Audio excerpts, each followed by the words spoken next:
Bonjour à tous, comment allez-vous? Bienvenue dans une nouvelle vidéo. Aujourd'hui on se retrouve pour parler de Wayward Son de Rainbow Rowell. Et c'est la suite de Carry On de Rainbow Rowell, qui est un de mes livres préférés, dont je vous bassine les oreilles. Je ne vous bassine pas les oreilles, je vous rabâche les oreilles. Dont je vous rabâche les oreilles depuis bien 2 ou 3 ans maintenant. Je désespérais qu'il y ait un jour une suite. La suite est enfin ici, donc parlons de Rainbow Rowell et de ce qu'elle a écrit, et parlons de Wayward Son. Je voulais juste vous présenter cette édition qui est magnifique parce que vous voyez, il y a Simon & Baz sur la couverture. C'est une édition signée aussi, c'est toujours sympathique. Mais alors, la beauté c'est ça. Les motifs qu'il y a sur le costume de Baz sont sur le hardback. Et ça c'est la vraie beauté. Et quand je l'ai reçu ce midi, j'étais subjuguée par la couverture. C'est le mot, subjuguée. Voilà. Si vous regardez cette vidéo, vous allez être spoilé de Carry On.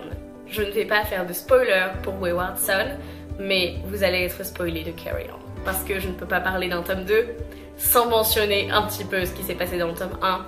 Pour moi, le fait d'être spoilé de Carry On, ça ne retire pas la joie que j'aurais à le lire en fait. Je trouve pas que ce soit des spoilers qui soient très importants, mais il faut mieux le savoir. Donc si vous n'avez pas lu Carry On et que vous ne voulez vraiment pas être spoilé et que vous êtes intéressé par le fait de le lire sans avoir été spoilé, sans jamais avoir rien entendu par rapport à Carry On, quittez cette vidéo s'il vous plaît. Si vous avez envie d'avoir mon avis sur Wayward Son et que vous avez lu Carry On ou que vous vous en fichez, vous pouvez regarder cette vidéo. Wayward Son, du coup, ça reprend à peu près 1 an après Carry On et on a Simon qui est dans la merde. Simon est dans la merde parce que, c'est pas de sa faute, Simon est en dépression, très clairement. Simon ne sait pas ce qu'il fait de sa vie et en même temps il a perdu ses pouvoirs. Et la seule figure paternelle qu'il avait s'est révélée être le grand méchant. Et le Humdrum était aussi une part de lui à cause de ses pouvoirs qui étaient trop grands, qui n'étaient pas naturels en fait. Et donc il n'a plus de magie et c'est difficile pour lui, je pense, de devoir retourner à une vie sans magie. C'est extrêmement dur pour Simon. De ne plus avoir ses pouvoirs d'un côté, mais aussi de ne plus avoir de destinée en fait. Et c'est hyper intéressant parce que normalement la grande histoire est finie, c'est-à-dire que l'élu a tué le méchant en gros, et donc c'est censé être l'épilogue, le 19 ans plus tard. Ils vécurent heureux pour toujours et eurent beaucoup d'enfants. Ils vécurent enfants pour toujours et eurent beaucoup de bonheur. Il y a aussi la version à l'envers. Mais la vérité c'est que quand on a été l'élu pendant des années, quand on a eu un but pendant des années et que tout d'un coup le but il est rempli, qu'est-ce que tu fais après? Et on a Simon qui traverse cette énorme crise et pourtant il est entouré, pourtant il a Baz qui est du coup maintenant son petit ami.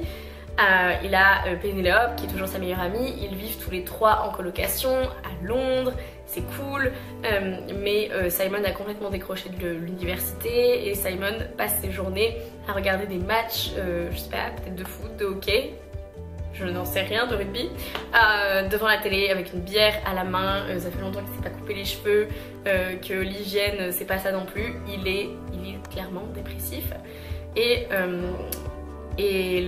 ça se passe pas bien dans sa vie et ça se passe pas bien avec Baz et avec toutes les autres personnes de sa vie.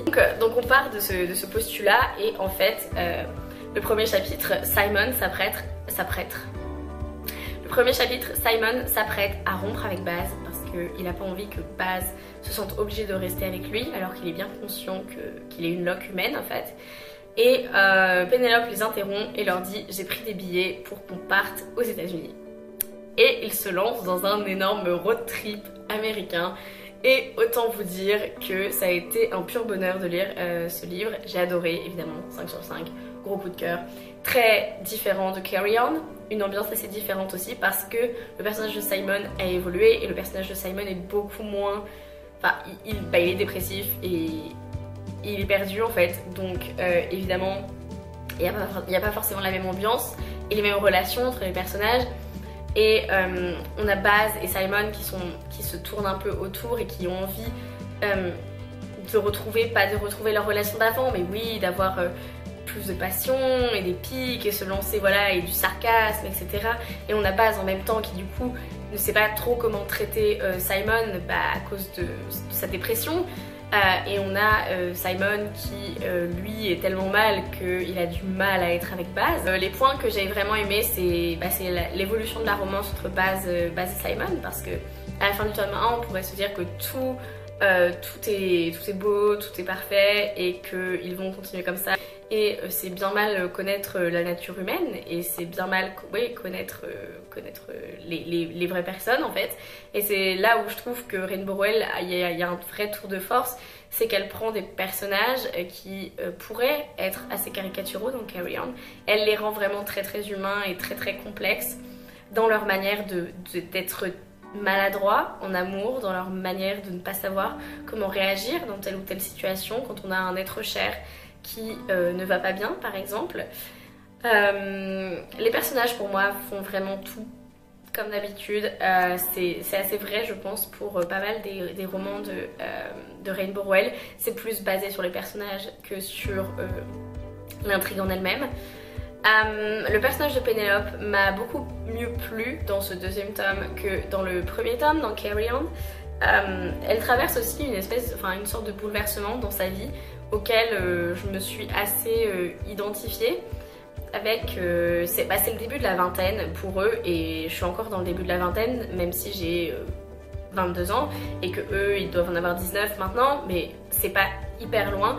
Et on a un peu ce début de la vingtaine avec qui apporte à beaucoup de doutes dans les relations, dans la quête de soi, dans l'idée du bonheur, qu'est-ce qui me rend heureuse, qu'est-ce qui va me rendre heureux pour toujours, le fait qu'il faut choisir des fois à prendre des décisions qui vont impacter ton futur mais que tu saches pas forcément comment, pourquoi et si tu as envie de prendre ces décisions. J'ai trouvé pas mal de ces questionnements là dans le personnage de Penelope, évidemment dans les personnages de Simon et Baz aussi. On a le personnage d'Agatha que j'aime vraiment pas trop, qui est toujours là, plus ou moins, de loin, et qui tombe dans une espèce de... qui tombe sur une espèce de secte d'hyper productivité à Los Angeles, qui veulent être activés, voilà, pour passer au second niveau et tout, et ça m'a juste fait mourir de rire en fait, parce que c'est typiquement le genre de choses qu'on entend de plus en plus, genre comment être productive, comment être au top de sa vie, comment je sais pas quoi, et c'était juste, c'est des petites piques un peu pour rigoler sur ce genre de personne qui est trop, voilà, la productivité c'est mon truc et tout, si vous me connaissez un minimum, mais il y a beaucoup de personnes qui ne sont pas hyper productifs et moi je pense que je suis pas la personne la plus productive du monde, et c'était assez rigolo d'avoir un peu un avis aussi dessus sur c'est quoi l'envers de cette sorte d'hyper productivité à laquelle on veut nous faire souscrire récemment.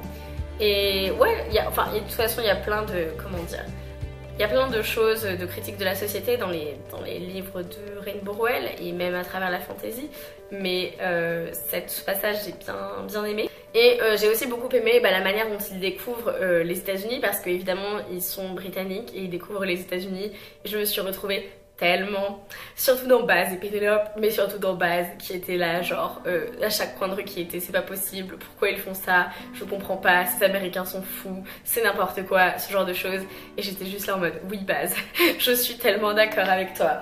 Et on avait l'envers un peu du décor avec Simon qui voyait plus les aspects positifs des États-Unis avec le fait toutes ces routes qui sont énormes et le fait qu'on peut devenir n'importe qui et le fait qu'on puisse se perdre et se retrouver dans l'immensité en fait du paysage américain, et c'est aussi très vrai. Et j'ai trouvé que c'était un très beau portrait des États-Unis en fait. Ça m'a donné envie d'aller à Las Vegas pour voir s'il y a des vampires.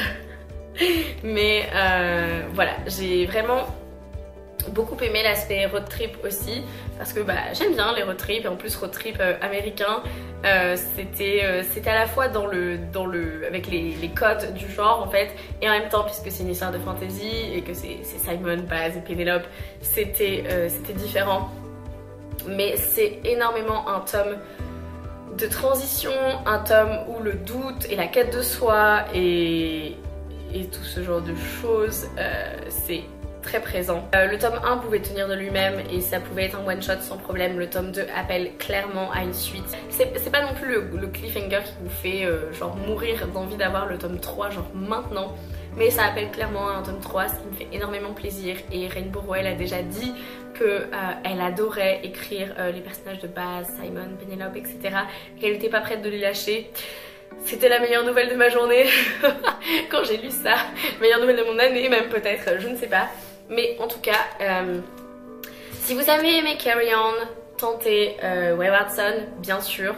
Il est sorti maintenant en anglais. Je ne sais pas quand il sortira en français. S'il sort en français, je pense que oui, puisque Carry On a été édité chez Pocket Jeunesse, chez PKJ.